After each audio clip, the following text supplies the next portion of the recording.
Assalamualaikum warahmatullahi wabarakatuh. Selamat pagi semuanya. Salam sejahtera untuk kita semua. Perkenalkan, nama saya Nyimas Arnita Aprilia. Saya adalah salah satu dosen di Politeknik Transportasi Darat Indonesia STTD, khususnya di Prodi D3 Manajemen Transportasi Perkeretaapian. Salah satu mata kuliah yang saya ampu adalah Desain Geometrik dan Perkerasan Jalan. Nah, pada video kali ini saya akan menyampaikan mengenai pernyataan diri dosen dalam unjuk kerja Tridharma Perguruan Tinggi mengenai proses pembelajaran dalam perkuliahan Desain Geometrik dan Perkerasan Jalan Raya yang mencakup delivery, interaction, and assessment. Sebelum itu, saya akan menjelaskan secara singkat mengenai deskripsi mata kuliah Desain Geometrik dan Perkerasan Jalan. Perencanaan geometrik jalan merupakan bagian dari satu perencanaan konstruksi jalan yang meliputi rancangan pola arah dan visualisasi jalan, dimensi nyata dari satu trase jalan beserta dengan bagian-bagiannya, yang disesuaikan dengan persyaratan parameter pengendara, pengguna, dan lalu lintas pada umumnya. Kompetensi yang ingin dicapai adalah mampu memahami konsep-konsep desain hingga menganalisis dan menerapkan desain geometrik dan perkerasan jalan. Dalam perkuliahan ini, ada 16 kali pertemuan dengan 14 kali tatap muka dan 2 kali ujian atau tes. Di pertemuan pertama, saya akan menjelaskan mengenai pengantar. Apa itu desain geometrik jalan? Bagaimana kita akan mendesain atau merancang satu jalan raya dengan kondisi tertentu dan lokasi tertentu. Kemudian yang kedua, ada mengenai klasifikasi fungsional, perencanaan, dan kecepatan rencana. Jadi, setelah kita mengetahui pengantar, kita akan mengetahui mengenai kelas dan fungsi jalan. Yang ketiga, mengenai desain dimensi kendaraan rencana. Mana kendaraan rencana yang sesuai untuk kelas dan fungsi jalan tertentu. Di pertemuan keempat, ada mengenai komposisi potongan melintang. Di sini akan dijelaskan mengenai bagian-bagian potongan melintang jalan. Di pertemuan kelima, jarak pandang. Jarak pandang mendahului dan jarak pandang henti, yang akan menjelaskan mengenai bagaimana penyebaran jalan tersebut harus 30%-nya adalah merupakan jarak pandang mendahului.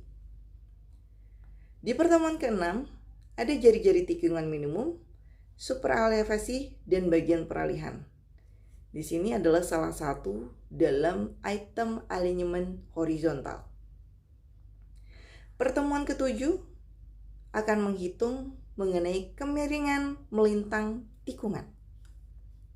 Di pertemuan ke-8 ada ujian tengah semester yang akan mengetes para taruna-taruni atau mahasiswa mengenai review dari pertemuan pertama sampai dengan pertemuan ke-7.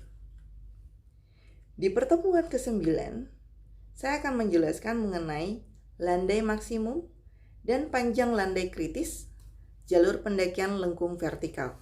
Nah, setelah alinyemen horizontal, di pertemuan ke-9-nya kita akan masuk ke alinyemen vertikal. Di 10 ada persimpangan jalan.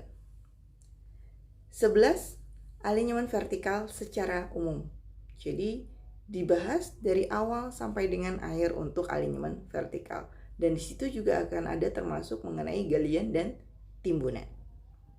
Di pertemuan ke-12 mengenai persimpangan sebidang dan tak sebidang. Di pertemuan 13 ada mengenai simpang susun dan bundaran. Di pertemuan ke-15 mengenai perkerasan jalan. Di sini akan menghitung dengan menggunakan metode analisa komponen di mana akan mengetahui berapa jumlah atau berapa ukuran maksimum untuk setiap lapisan jalan.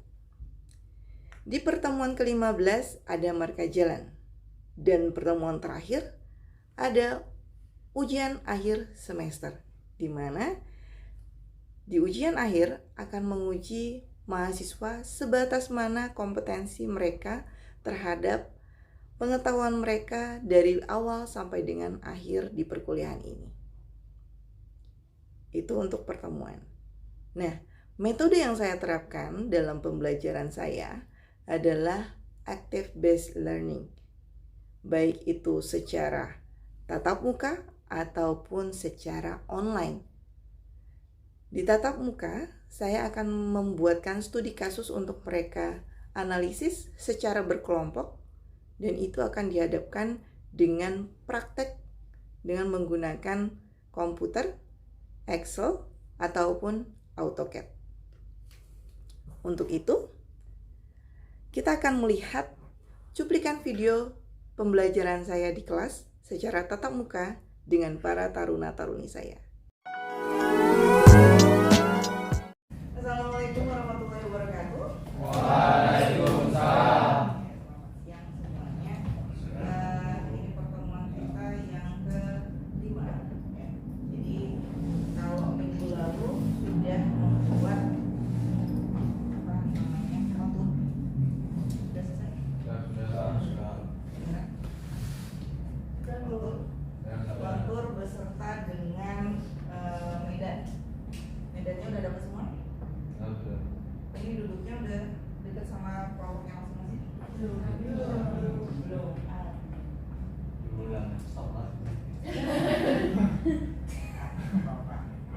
Nanti aja. Yang penting kalian udah tahu kemarin udah dapat untuk terkait dengan Medan. Medan bukan Sumatera Utara ya. Medan ada datar, ada bukit, ada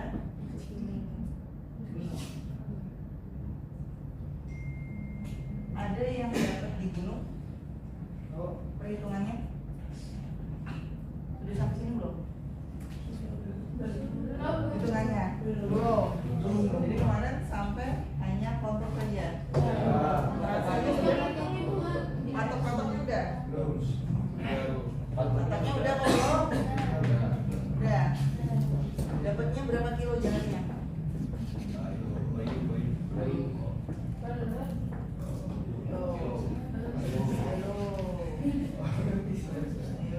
Berapa kilo jalannya?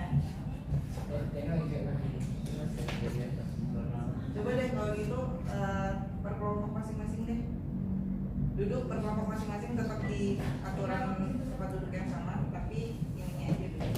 1, 2, 3, 4, 5, 6 kelompok 1. Kita biasa. Ayo. Dua tadi ya? Dua kali ya? Dua. Dari kelompok? 3, 4. Ya.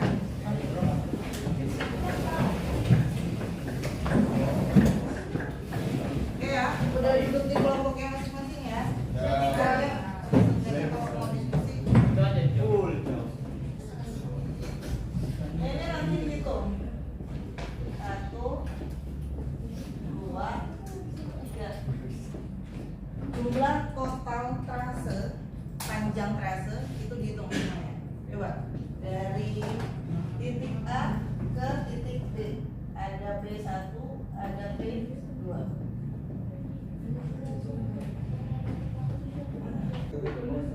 Perhatian ya. Itu kan kalian punya kontur. Konturnya kalau menyesuaikan dengan peta konturnya nanti itu bisa sampai ribuan elevasinya. Ibu bilang kemarin kan boleh kalian sesuaikan sesuai dengan asumsi pribadi kalian masing-masing, asumsi kelompok ya. Jadi itu untuk mempermudah silahkan kalian bikin puluhan saja, nggak usah pakai ratusan.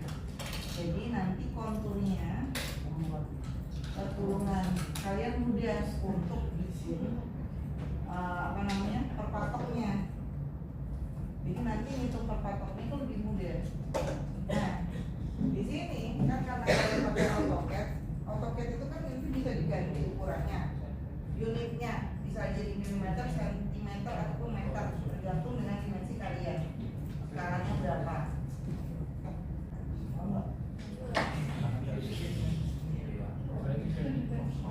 kalian sudah punya kalkulnya udah dibikin, itu unitnya kalian coba ganti. Yang untuk mempermudah bisa ganti meter karena kita patoknya per meter 50. Nanti ukurannya itu akan menjadi meter juga. Kalau itu menjadi kecil, kalian perbesar. Yang jelas patoknya nanti per 50 meter. Ini 1, 2, 3, 4.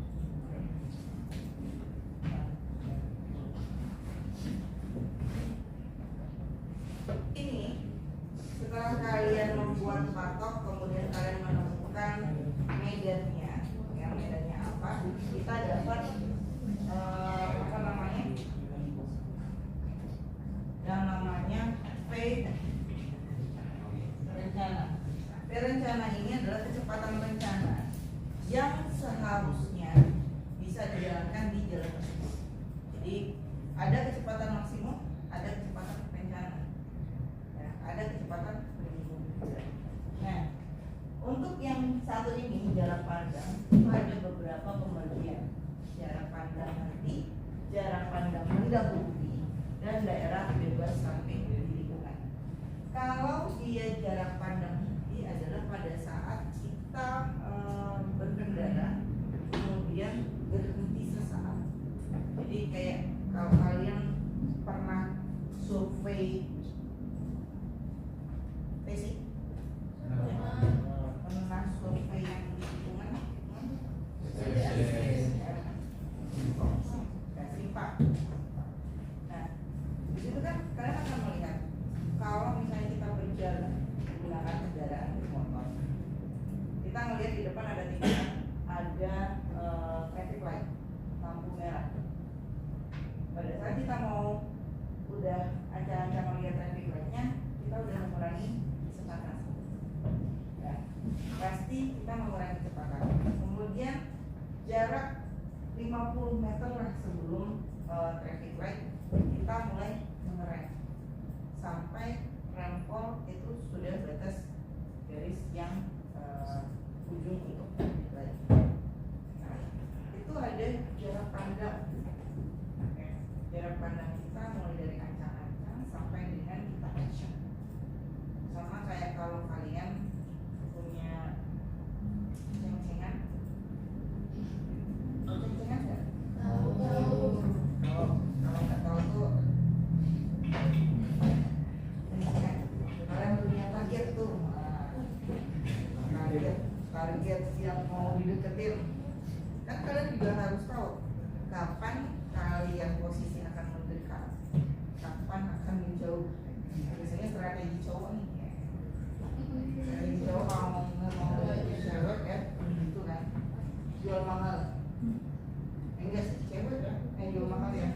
Cowok nggak deketin terus. Nah, di sini hampir sama. Jadi ada jarak yang diperlukan pada saat kita mau berhenti. Jadi di sini ada jarak pandang nanti atau lokasinya jarak minimum yang diperlukan oleh setiap pengemudi untuk menghentikan kendaraannya. Nah, di setiap titik sepanjang jalan harus memenuhi dia. Jadi semisal kita punya jalan, kalian bikin itu ada minimal 2 kilo kan. Sepanjang 2 km itu setidaknya ada 30% jalan yang bisa dilakukan untuk penghentian. Jadi otomatis di situ akan ada bahu jalan. Ya. Jangan sampai kalian bikin ini tikungan. Ya. Tikungannya banyak, tidak ada jeda waktu untuk orang mendahului. Jadi ada jarak untuk bisa mendahului.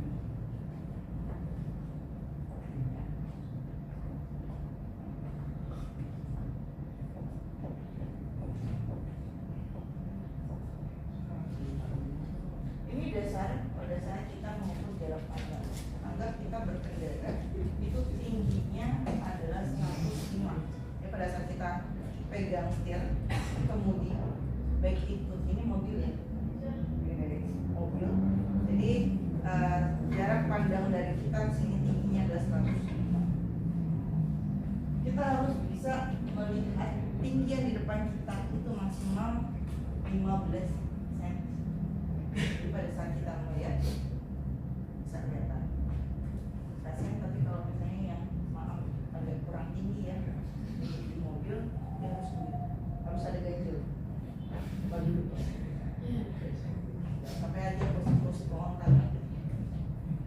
Itu pasti kayak gitu. Makanya kalau mobil-mobil zaman sekarang itu pengelolaan depannya itu kecil. Jadi kalau mobil-mobil yang supercar, yang mobil-mobil mahal, itu ada gede posisi depan.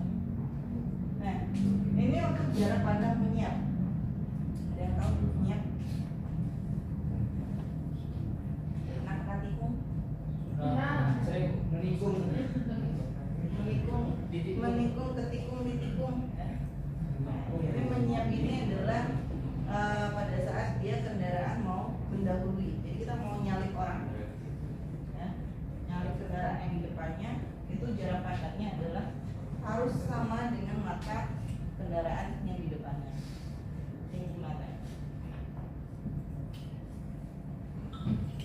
Di sini jarak pandang saja ada dua elemen jarak. Kalau kita lihat ada jarak tanggap dan jarak pengereman. Jarak tanggap yang tadi Ibu bilang, oh di depan ada tikungan, kita pasti akan lihat rambu-rambu. Jadi kita udah mulai tanggap, ada cewek cantik. Ayo, kenalan dong, namanya siapa? Terus mulai jarak pengereman. Pengereman mulai ke dikantik nih. Buaya siapa? Ada payah kan?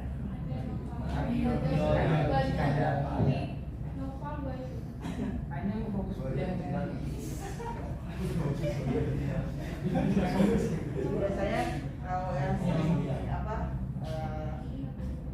beda pendapat itu nanti ujung-ujungnya sama cinta tuh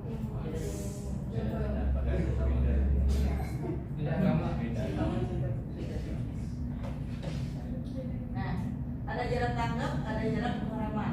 Jarak tanggap itu jihad.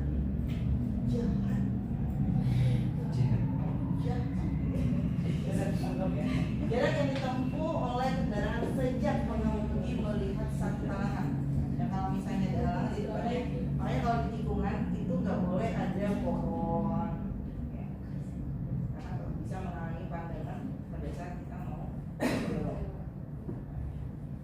Kemudian ada jarak pengereman, jarak yang dibutuhkan untuk menghentikan kendaraan sejak pengemudi menginjak rem sampai kendaraan. Kalian pun kalau lari udah mau langsung mengurangi sampai dia berhenti. Tadi coba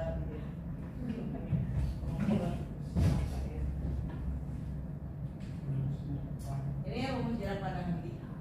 Jadi kalau misalnya jarak pandang nanti tinggal dimasukkan untuk rencana.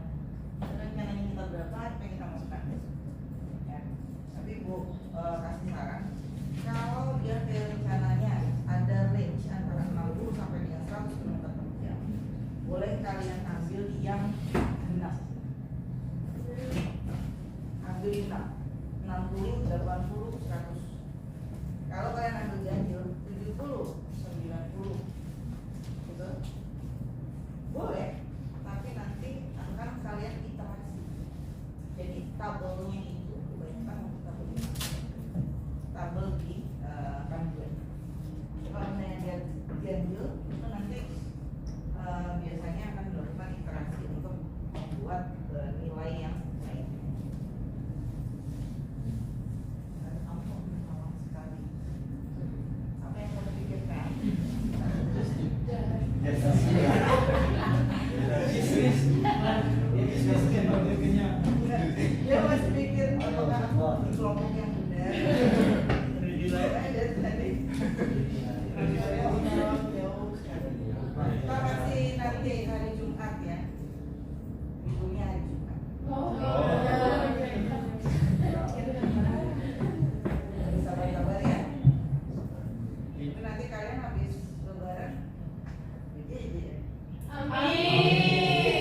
sampai tingkat 3 Iya.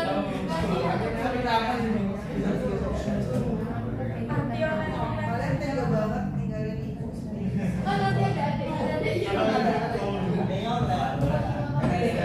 Adanya kan online. nggak satu online. Online. Aku masih mau kasih tahu kalian terkait dengan Pak. Apa lagu? Kalian udah mau pergi. Biar apa bu? Nasinya ada Iqbal. Iya, kasihan. Kasihan dari Iqbal. Bisa tutup. Bisa menurut.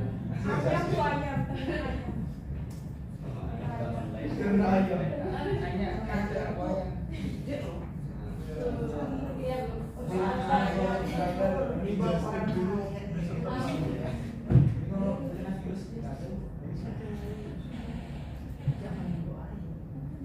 Doainnya yang baik-baik. Biar Biar dia kalau misalnya omsetnya banyak, keuntungannya banyak kan bisa sedekah ke kali. Amin. Mas Bat, Mas. Para fakir. Nah, waktu lagi ke sini, jadi di jarak henti, jarak panah henti. T itu adalah waktu tanggap atau reaksi. Jadi pada saat kita ngelihat ada cewek cakep, itu waktu tanggap. Ada tikungan tuh, nah, tanggapnya itu biasanya 2,5 detik. Kayak kalau kalian paling cowok-cowok ini ngeliat yang bening-bening tuh, langsung. Iqbal lama tuh ya. Beda kalau misalnya itu makan jeruk itu nggak tahu. Jangan sampai. Nah, kemudian percepatan gravitasi kita tetapkan 9,8 meter per detik. Dan terus sebenarnya. Pada saat dia melihat kondisi berarti dia akan ada ancang-ancang mendahului. Berarti ada penambahan kecepatan. Ya, penambahan kecepatan sampai dengan dia menyamai si mobil di depannya. Jadi sampai dia berada pada saat ini berada di sini berarti sudah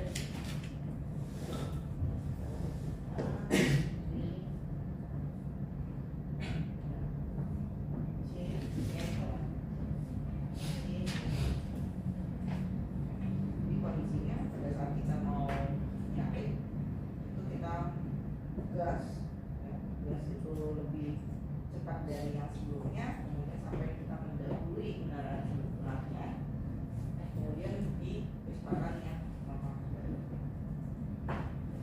Nah itu kan ada ini ada garisnya.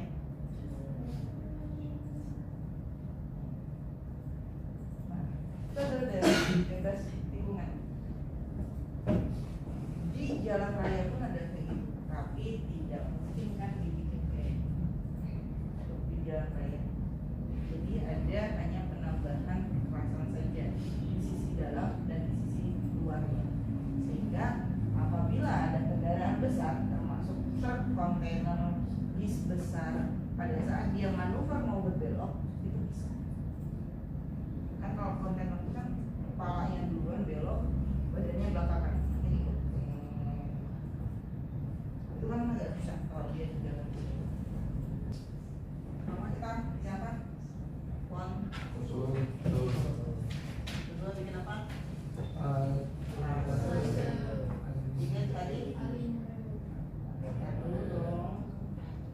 Nanti akan ada nih dan jauh. Pariaman. Salah ya, Padang Pariaman.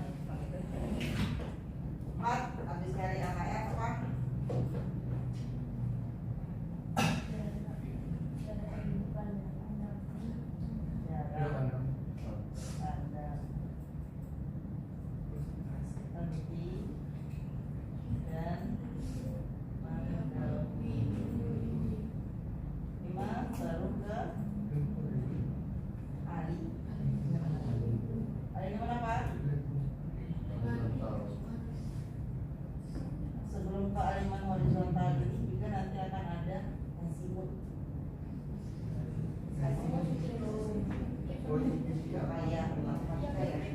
Achievement itu adalah urusan perkembangannya. Habis dari sini kita akan dapat ilmu realisasi dan super elevasi. Baru setelah alignment horizontal kita hitung daerah bebas lingkungan.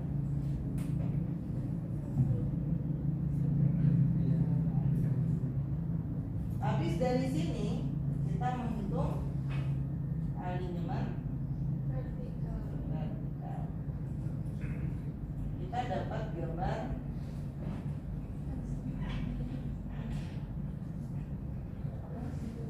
untuk menghitung gradient.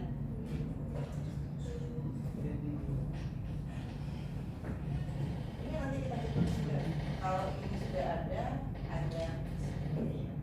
Kemudian terakhir itu apa?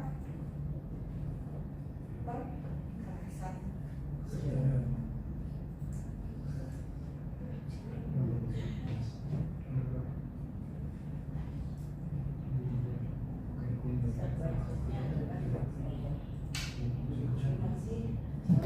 Kita baru berada di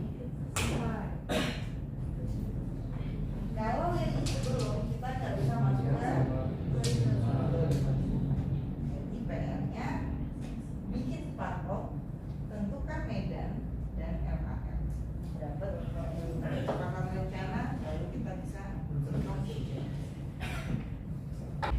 Kalau kita punya ini, ya, patoknya tuh sampai sedangkan ketiknya di sini. Berarti sisanya udah Iya, saya dihitung. Nanti ini akan diulang dari nol.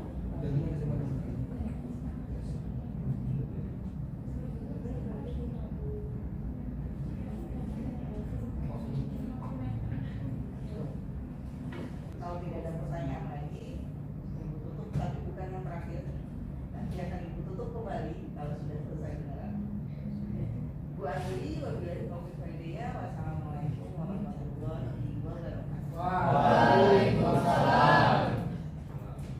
Tadi kalian sudah melihat video pembelajaran yang saya lakukan secara tatap muka dengan taruna-taruni saya. Terima kasih sudah melihat video saya. Semoga bertemu di lain kesempatan dengan video yang berbeda. Terima kasih. Saya tutup. Wabillahi taufiq wal hidayah. Wassalamualaikum warahmatullahi wabarakatuh. Selamat pagi. Salam sejahtera untuk kita semua. Sampai jumpa.